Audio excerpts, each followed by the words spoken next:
Welcome to the Off the Beaten Career Path podcast. I'm your host, Katie Myers. Here you will find the inspiration, strategies, and tactics needed to reach the next level and beyond in your small business and career. Thanks for joining us and get ready to put these ideas to work for you. Hello, and welcome back to the podcast. I am joined by a very special guest today. Scott Grates is a national best-selling author, podcast host, entrepreneur, and sought-after coach for small business owners. As the leader of multiple thriving businesses, which started from zero and now generate millions of dollars annually, Scott understands the challenges faced by small business owners in the relentless pursuit of success against corporate behemoths. Scott is on a mission to empower entrepreneurs to harness the transformative power of relationship optimization in their communities. Scott's next book, Referrals Done Right, will hit the market in August. As the father of 3 children, his lifelong passion is bringing real-world knowledge to students prior to graduation. He penned the book, Essential F Words for Teens, in 2023 for his oldest son prior to his high school graduation. That book quickly became a bestseller and offers students coast to coast insight into the 117 things they need to know before graduation. Well, welcome, Scott. Thanks, Katie. Glad to be here. Yes, I am so excited to have you on the podcast today. So Scott and I have been acquainted for a few years because we are both in the insurance industry, but I am really excited to hear about all your other businesses because I know that you do a lot of different things. So can you start by talking about where you're at right now and what businesses you are running? Yeah, so insurance is primary, 2 agencies within about 15 miles of one another, and started the first one 15 years ago, the second one coming up on 1 year now. And then an offshoot of that is a coaching, consulting, training company that started loosely in 2017 and then really skyrocketed when COVID hit in 2020.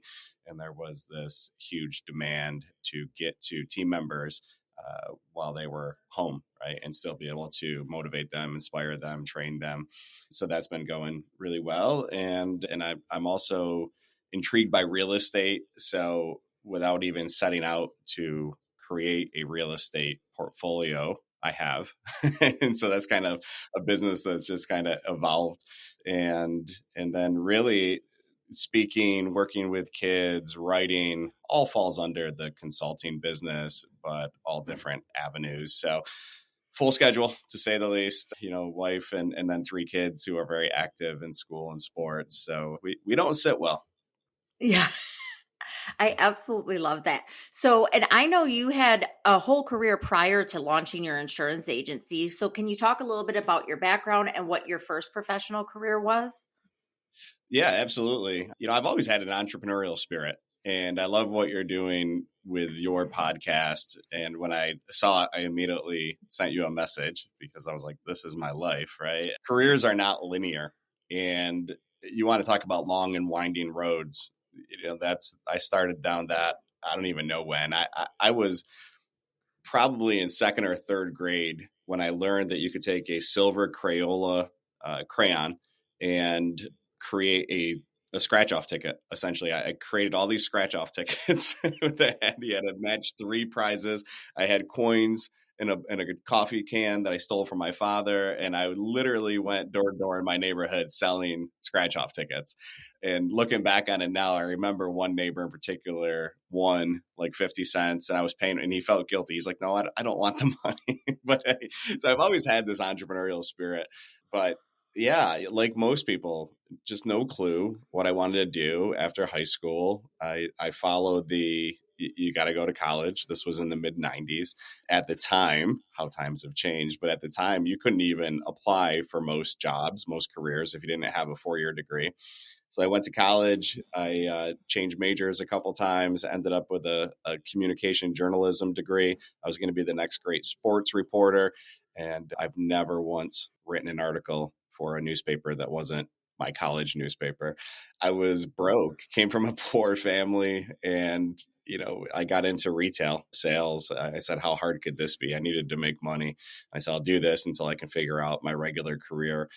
And that's when I learned, the sales business. I cut my teeth in retail, which was extremely difficult. And then got myself into real estate, selling new home construction, which went smashingly well until 2005-6. I was living in the Mid-Atlantic region right outside of Washington, D.C., and the bubble burst and the real estate market shifted gears and got into mortgages. And that was going fantastic until 2008 when the financial crisis hit. And HSBC, I was working for at the time, got rid of 6,500 jobs on a Monday.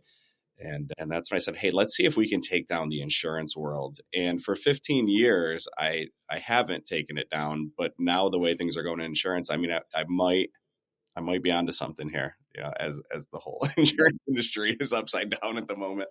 But, adaptability and just realizing that when a window closes, a door opens. We don't know why, we don't know how, but there's always going to be something better ahead. That's really been my mindset. Yeah. And you've become really well known in the insurance industry because of your training consulting program, which I use with my team. It's a great program. I mean, you could just be a successful insurance agent. What made you want to start that business as well? Yeah, that's a great question. Age never bothered me until I turned 40.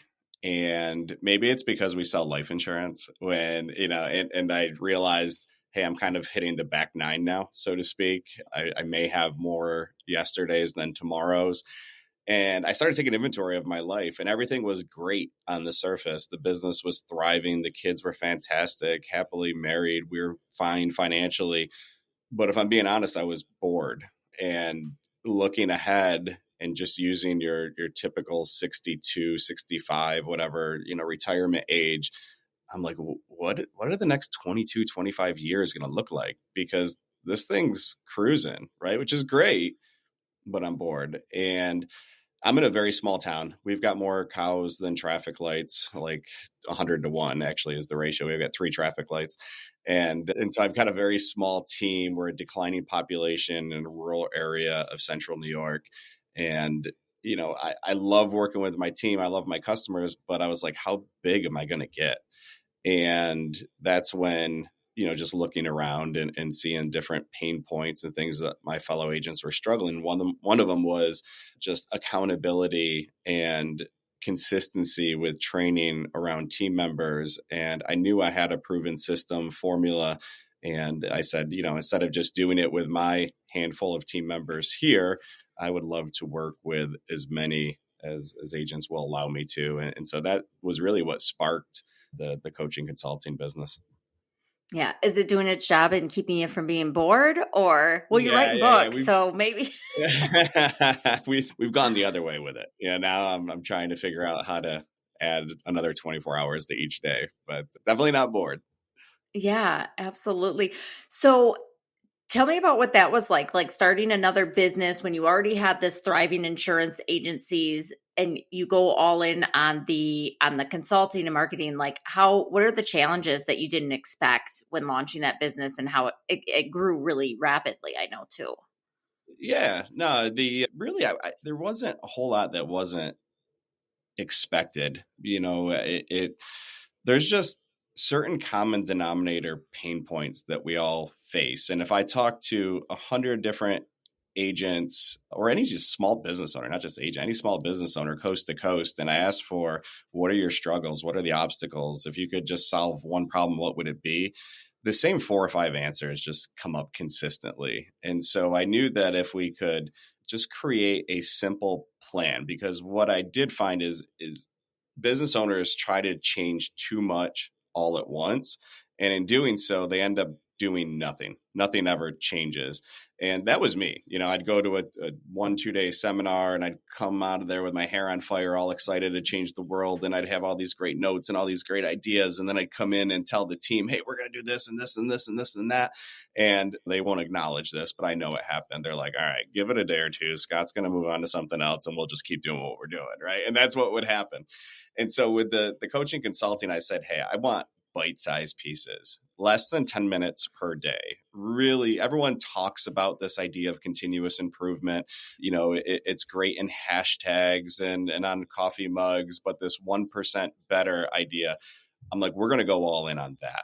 And instead of trying to make wholesale changes, we're going to take these common denominator success habits, things that work, whether you're selling furniture or houses or mortgages or insurance. It makes no difference what the product or service is, as long as you can get really good at these core behavioral, characteristics and habits and just things that just work. So that was it. We started doing what we call our morning huddles, and 10 minutes or less every day. We had a different thought, idea, system, process, hack, if you will, so that agents didn't have to figure out what to put into their morning meetings. Their team got to hear from multiple different viewpoints because we have more than one coach on the team. And then a lot of it was just third-party validation, right, Katie? So you can tell your team ABC till you're blue in the face, and then it's whatever. And then I come in and I'm like, hey guys, try ABC. And they're like, ooh, we like that. Scott says do this. You're like, I've been telling you that forever, right? And we see this with our kids, with coaches and teachers, when, mom and dad say something, it's almost like white noise, but then a coach or a teacher says it and they just hear it differently. And so I guess the big differentiating factor with us is we're not trying to make wholesale changes, and we're not trying to change people's beliefs and systems and religion, so to speak. We're just going to come in and we're going to help people see things through a different lens, different angles, and then just be there more importantly with consistency, with daily reminders that these little things do matter, and to just refocus on them. Yeah, they do. And you guys do a phenomenal job of that. And I think you're totally right that is transferable to every industry and every sales organization, just to focus on getting a little better every day. So you mentioned that you, in your bio, it also said that you are most passionate about helping youth. So tell me about the books you've written for youth and why that's such a big focus for you. Yeah. So I'll butcher this, but there's a quote, and I don't know who it's by, but it goes something along the lines of, we are all best qualified to help the person we once were. And the person I once was a confused teen, lacking confidence and direction, motivation. Frankly, I bought into the negative self-talk and that inner critic, a lot of self-doubt. And a lot of it came from the fact that schools are really good at teaching kids what to think, but not how to think. And when I got out into the real world and I started doing corporate coaching and training, I realized that so many of the adults, 30, 40, 50-year-olds that I'm working with are really just deteriorated teenagers, where they took a lot of these bad habits and negative thinking, just mindsets, and it just kind of compounded through the years. And what I heard consistently is, I'm not confident enough, or I can't do that, or it's too late for me. And so, frankly, where I got frustrated with working with a lot of adults is a lot of them just thought it was too late, right? Or they were so set in their ways, and it's so hard to break bad habits or negative thoughts. So I said, if I could just get to these kids earlier, and I look back on my journey, and I didn't like math and science. I still don't, and because I didn't fit into that school, 89 and above or 90 and above, and then you're the star and you get this and that as far as recognition and accolades and praise and college and so I really thought I wasn't smart, and it crushed my confidence. But it just was the fact that I wasn't focused on the right things. And so when I got to college and I started learning about things that I actually enjoyed, I ended up like a Dean's List student. And I started getting that confidence. And then when I got out into the real world and into sales specifically, when I started going through sales coaching and training, and fortunately ran into some great mentors early in my career who believed in me and poured into me, everything just kind of started to click and take off. And so it haunts me, frankly, that there's so many kids, probably millions, that don't fit into that good grade, force-fed content. And then they don't believe that they're worthy of certain levels of success, or they can't do certain things.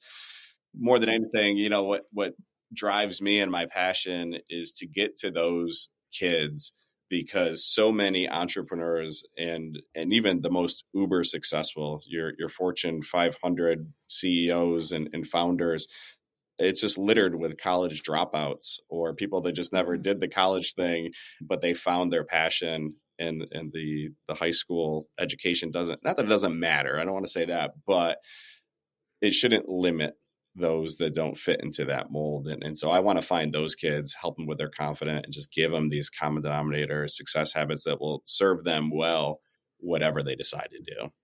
Yeah, and that's very timely for me. So I have 3 children, but my 2 older children my daughters are 16 and 18 right now. So I have a senior and a junior. And so those conversations are happening in our house too. And I totally agree with you. Like, nobody had that conversation with me. I think I made a lot of mistakes I wouldn't have had somebody taught me to have the confidence in myself and to trust that. And I think that our school systems don't do a very good job of allowing the kids to see how many options there really are out there. Yeah, when we get to college, they start pushing internships and getting out and trying different careers. And I wish we could somehow put that into our high school curriculum. And I guess as parents, and for those kids that are fortunate to have parents like you who will have these conversations and encourage them to try different avenues, that's great. But, I just wish there was a way for these kids to just try different things to see what, they actually do like or don't like, and really reframe failure, because the school will tell you that an F is bad. And it is, if there's no effort behind it, if they're not trying, right? That's a whole different conversation. But failure is feedback, and we don't learn and we don't grow or improve by doing more of the things we already know how to do.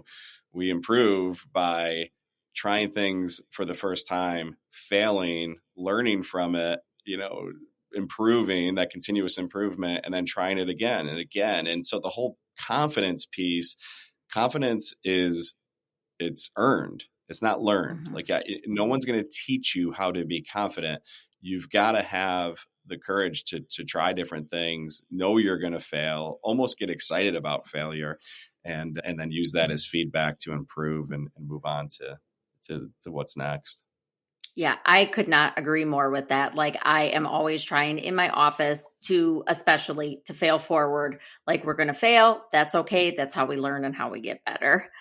So I want to switch gears a little bit and talk about your new book you have coming out. I am really, really excited about that. I think you and I, just from what I've gathered from following you over the years, you and I have a very similar way that we've chosen to grow our insurance businesses, through like networking and harnessing the power of our communities. So I am super excited for this book. So can you tell me more about what it's about?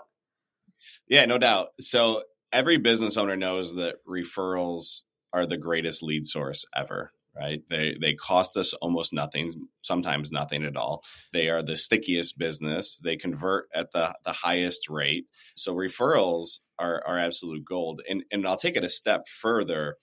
When we look at traditional marketing and these very expensive advertising marketing campaigns, they're really just fighting for the scraps. And what I mean by that is, if you have a mortgage broker that consistently refers to your agency, like, hey, you need insurance, you have to go talk to Katie's group, then that person's no longer in the market for insurance. They're going to you. And so now the advertising, the marketing campaigns of the behemoths out there that have deep pockets and the resources, it's white noise. They're not even seeing it or hearing it. And so I learned this the hard way. When I first opened, you're going to see a theme with me with being broke early in my career. Yeah, I was broke. It was coming off the 2008 financial meltdown. We were on the verge of bankruptcy, foreclosure. We had 2 babies. Our kids are very similar age. I've got an 18-year-old and a 17-year-old, and then a 12-year-old. But yeah, going back to when I first opened, yeah, we had 2 that were like in diapers. And my wife's a school teacher. She was my sugar mama. She was carrying the team financially. We didn't travel. We lived in a tiny little house. I had to roll down the windows in my car. We literally lived on this rice and bean budget. And so I share that because when I got into agency, it was all about the dirt model. which was an acronym for direct mail, internet leads, referrals, and telemarketing. And even back then, the yellow pages, which is now Google, right? It's dating myself, but the yellow pages, you would pay extra for bigger font and better positioning. We'd run ads in newspapers. Some of the younger people don't even know what newspapers are, right? There would be radio spots and TV spots. So, billboards. There was all these ways to spend money the same way that the big players in my market did and big national companies did. And what I learned is that real quickly, it's expensive and it's a month to month grind. So if I do a ad campaign for the month of April, well, what am I going to do in May? And you're constantly just feeding this machine in hopes that you stand out enough where someone notices and gives you a call. And it didn't take me long to figure out, about 6 months of data to look at my return on investment, that referrals were hands down the greatest conversion rate that I had and the least I was spending to acquire. And so it was about 3 years into agency when I met with the team and I said, we're going to burn the boats, meaning we're going to get rid of everything. We're not going to do direct mail. We're not buying internet leads. Telemarketing at that time had just kind of crossed over to like 95% of the world was on the do not call list anyway. And so it was going to be referrals or we die. And we went all in, we doubled down, and we came up with this whole system to strategically and intentionally make meaningful contacts with key relationships, people that are in parallel industries already working with our potential customers, so that when they were in the middle of a transaction or when someone came to them and say, hey, what about insurance? They immediately thought of us. And so, yeah, it's taken years and years and years, like anything worth doing, to hone in. And I don't want to say perfect it because it's not a perfect system, but to get to a point where now for the past 6+ years, we've been consistently getting 1,000 or more referrals from our referral networks that we've built. And I call it this infinite referral advantage. And it's something that we can do that the big players can't. They can outspend us and they have more resources and they have, people they can partner with to create fancy ads and whatever. But what they don't have is the relationship advantage that we have, where it's all about who knows you, who likes you, who trusts you, and how do you do that? And I talk about confidence is earned, relationships and trust is earned as well. So this is not a quick and easy approach, but in the book, I really dive into this whole idea of a servant's heart and this value-based mindset where referrals can become very cringy when done the wrong way. So if it's all about you're my customer and I'm pouring into you and it's all about Katie as it should be, and we're having needs-based, value-based conversations, and you like me to the point where you move all of your business over.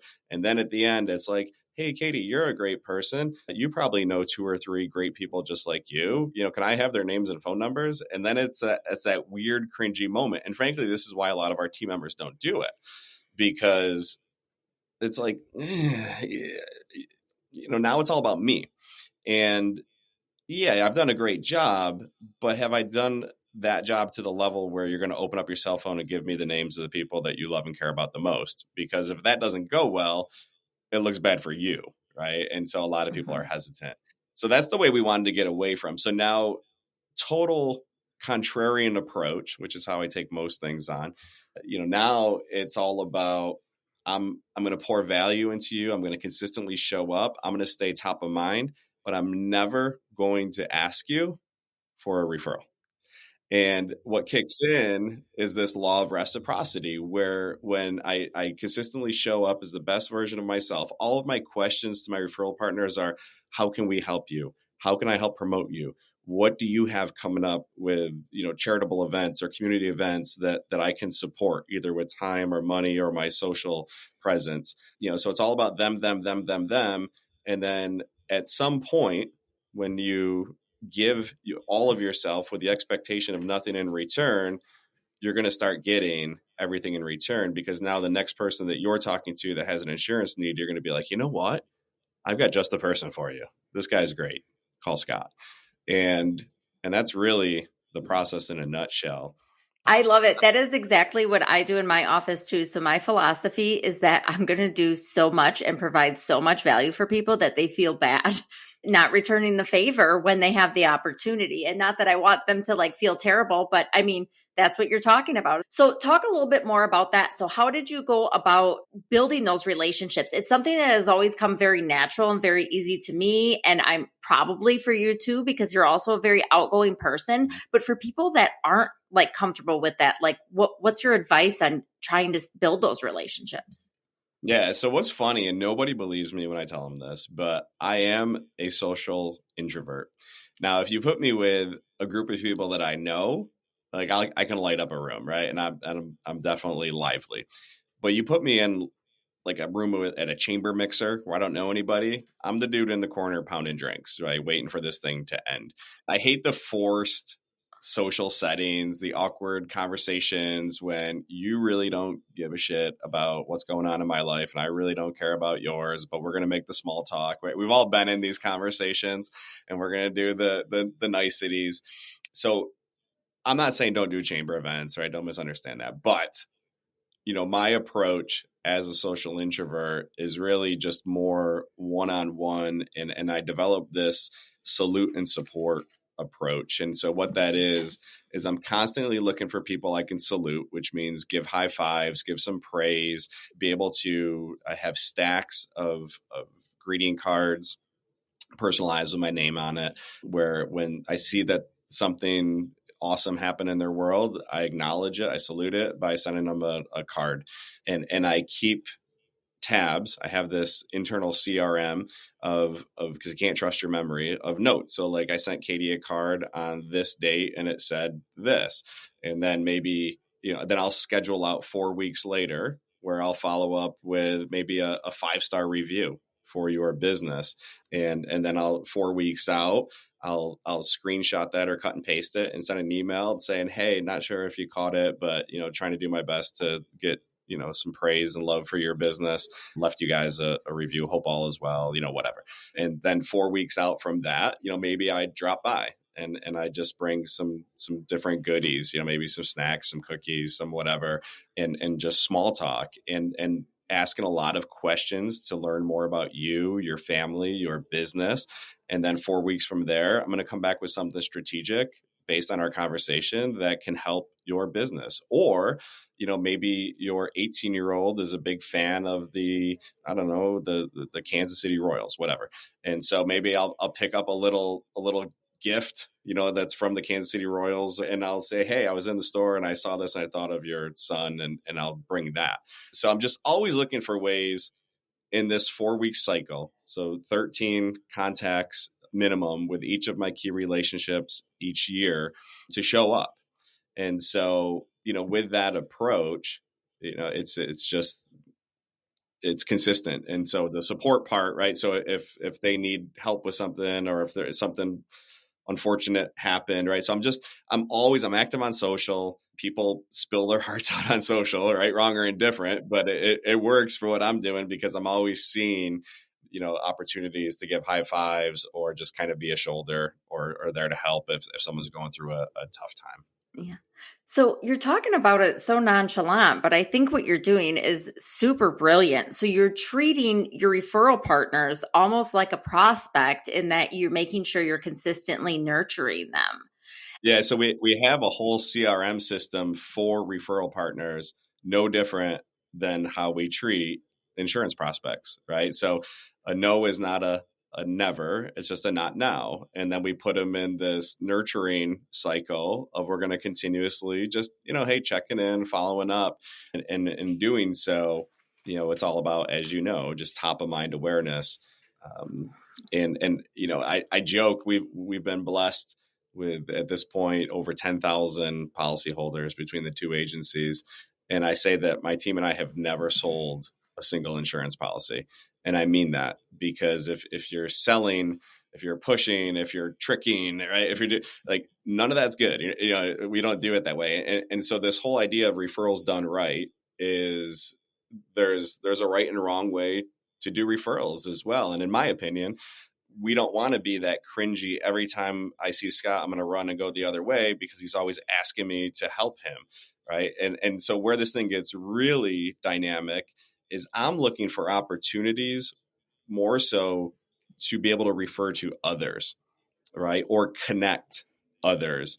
And so going back to my work with the schools, I'm constantly doing career days, financial literacy workshops, driver safety days, right? So any opportunity I can get to get into the school and in front of kids, I'll do mock interviews. I'll help kids build resumes. I'll do job shadowing. I'll offer summer internships.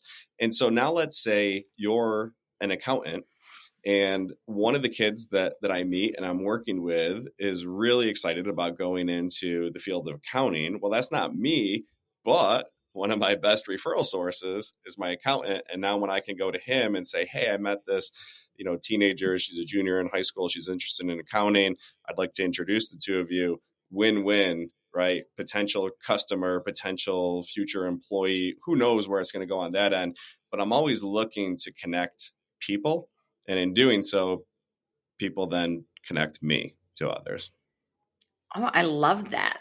And I think, for those of my listeners who aren't familiar with you, like you have massively successful insurance agencies. You are doing very, very well.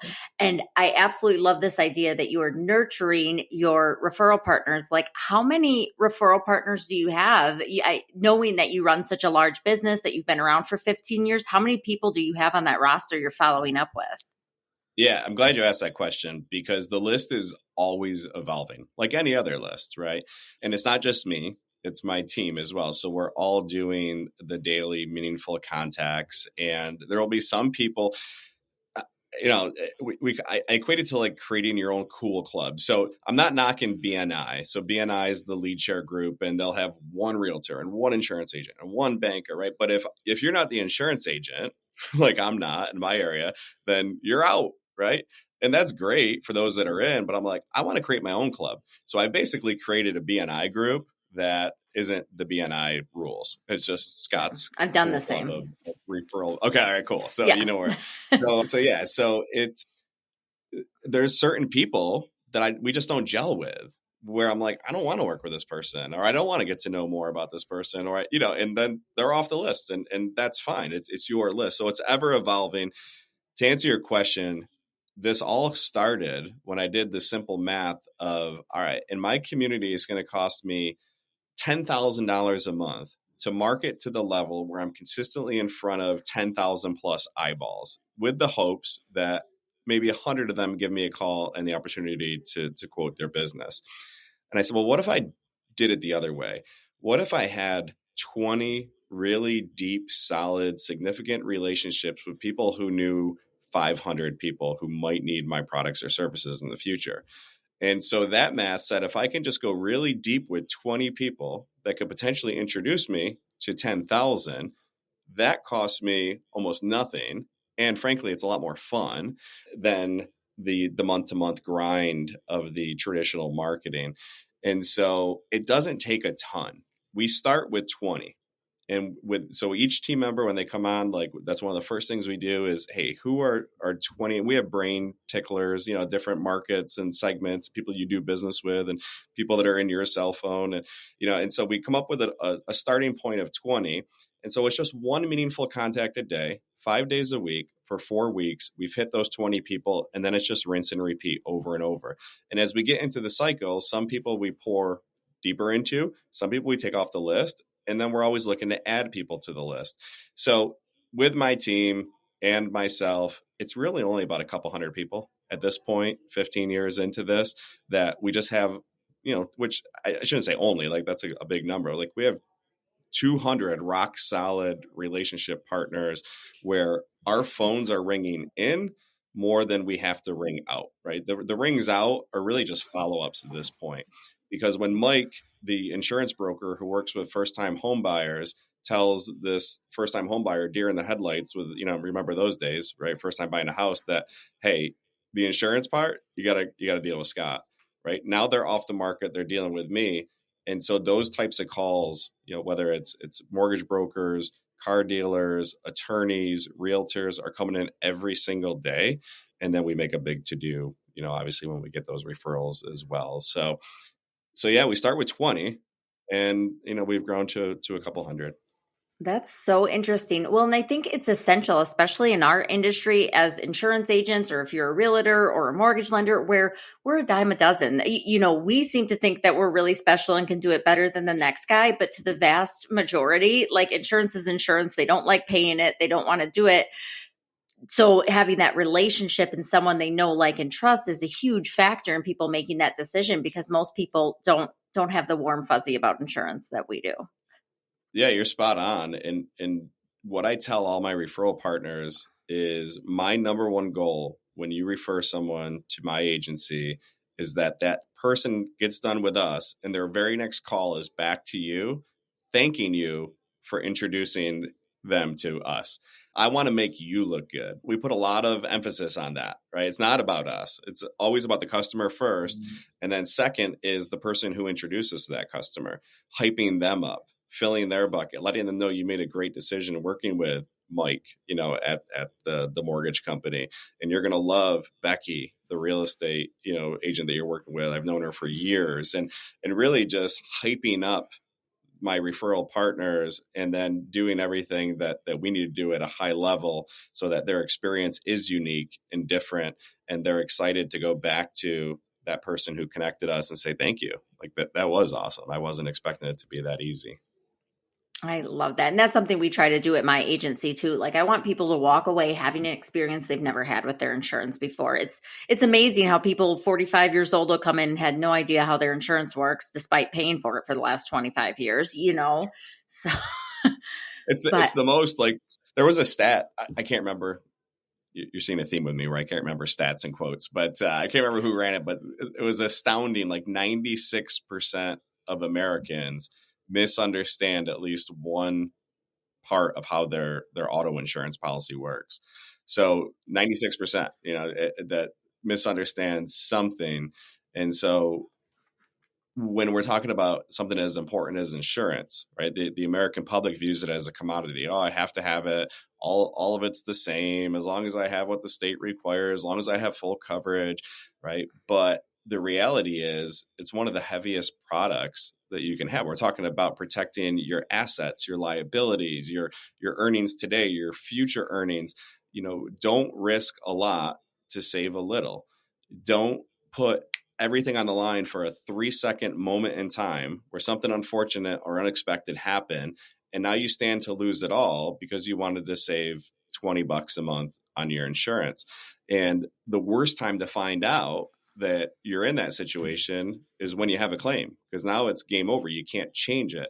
And so we're in a race every single day to have deeper, more quality conversations to educate our customers on how this thing works so they know exactly what they have and why they have it before that thing pops up. And so we don't lose sight of the heaviness of it. And I guess that's also because doing this for 15 years, every single year I see, every single day, really, I see bad things happening to good people. The unexpected pops up. And every single year we have customers getting sued. We have customers with serious personal injuries. We have customers that lose I just had one on Friday, lost their entire home in a fire. We have people that get diagnosed. We get people that die. And, it's just, we don't ever expect it, but the reality is it's happening. It's happening every day. And I think it's away from the referrals, but what we do is heavy. And so it's refreshing to always, talk to people like you that are doing it the right way and taking that needs-based approach and really just caring about the people in your community.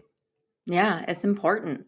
So I want to dive into your podcast. So I know you host a podcast, and from what I understand about it, it's part of how you really help be so involved in the community. So can you tell me more about your podcast and why you started that and what it's doing for you?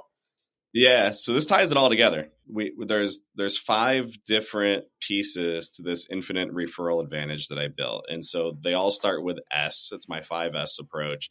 It's your small business owners, which we talked about. So we establish relationships there. Schools, we talked about. We establish relationships and a presence there.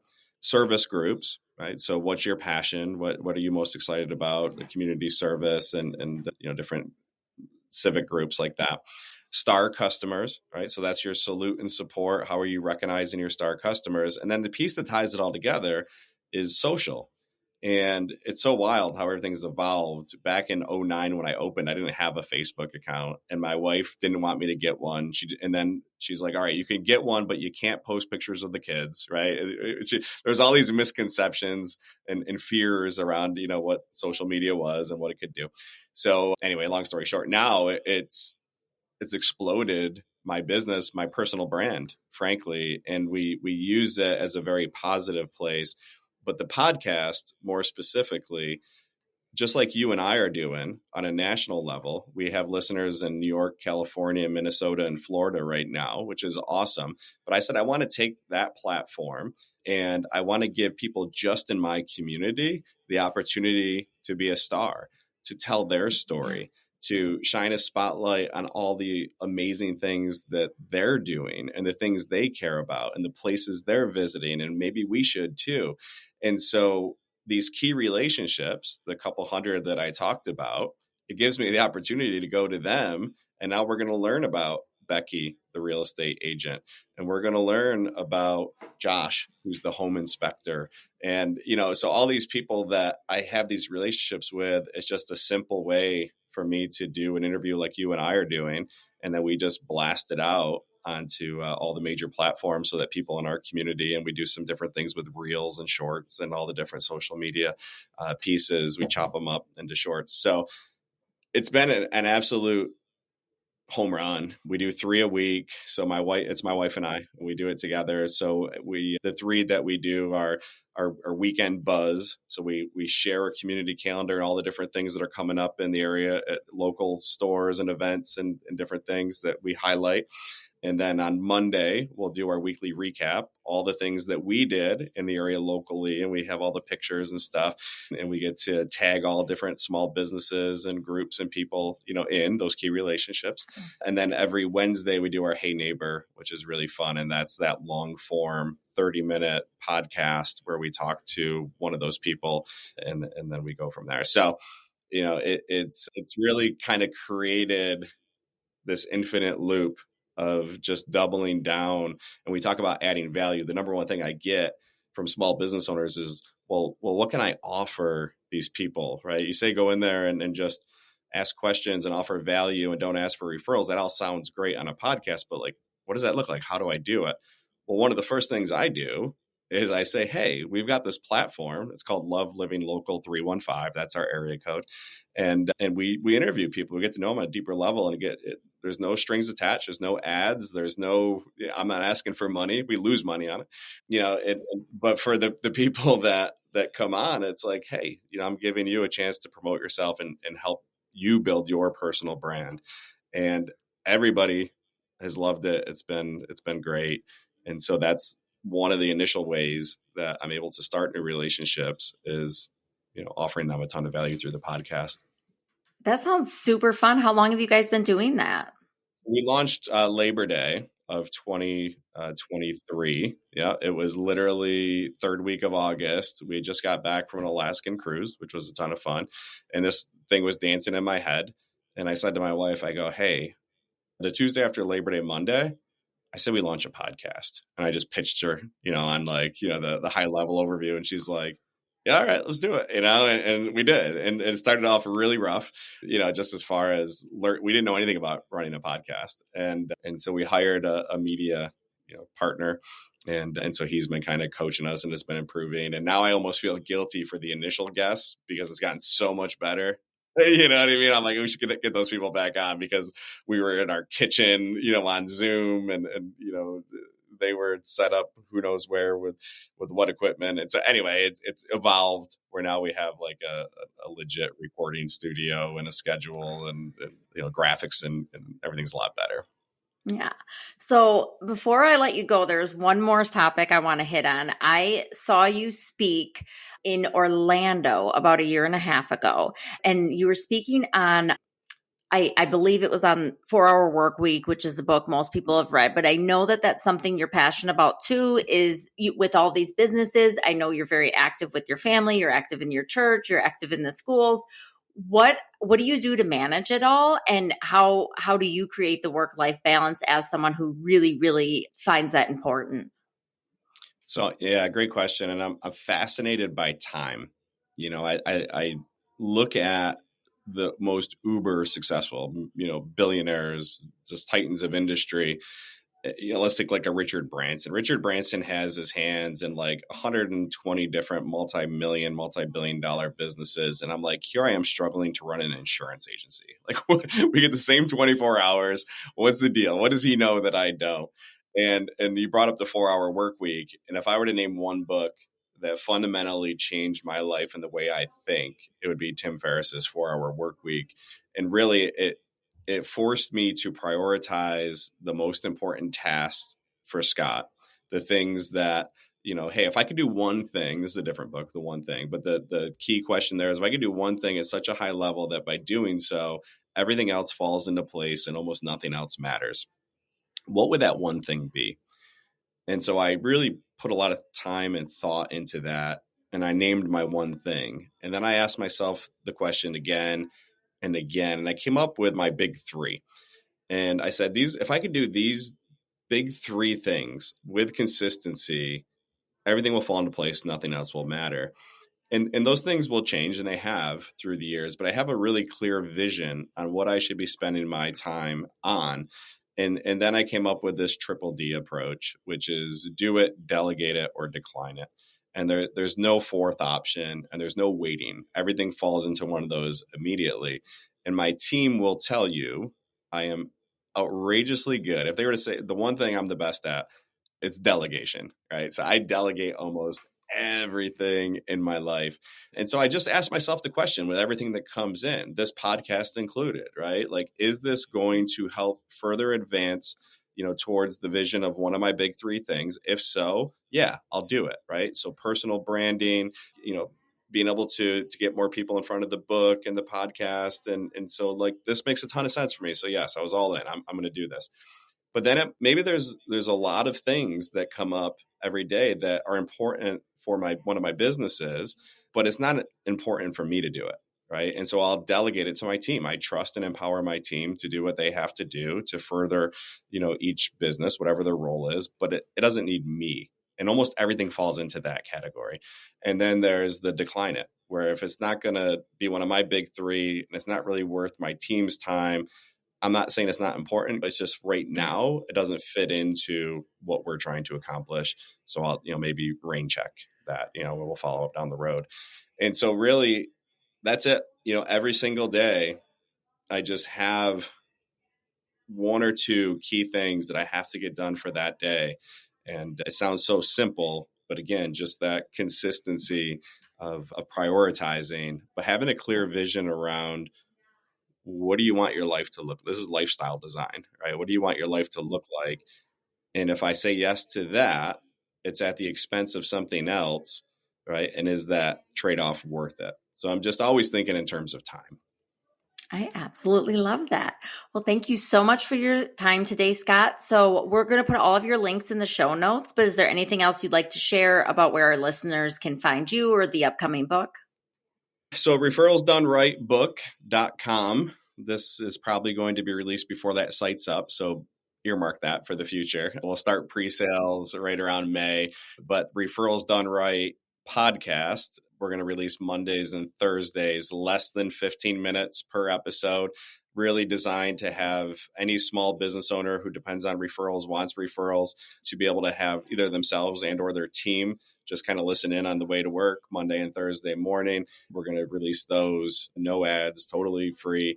And so that will be on all major platforms. And that's probably the easiest way to find me. Oh, awesome. I'm so excited for that. Well, thank you for your time, Scott. Yeah, Katie, this was great. Off the Beaten Career Path podcast is a Lit Path Studios production and is produced by Jamie Gale and Katie Myers. Music is by Sasha Gray and Pond 5. If you enjoyed today's show, please leave us a review and share it to your social media. Remember, your career path is up to you to create. Keep exploring, keep pushing boundaries, and keep blazing your own trail.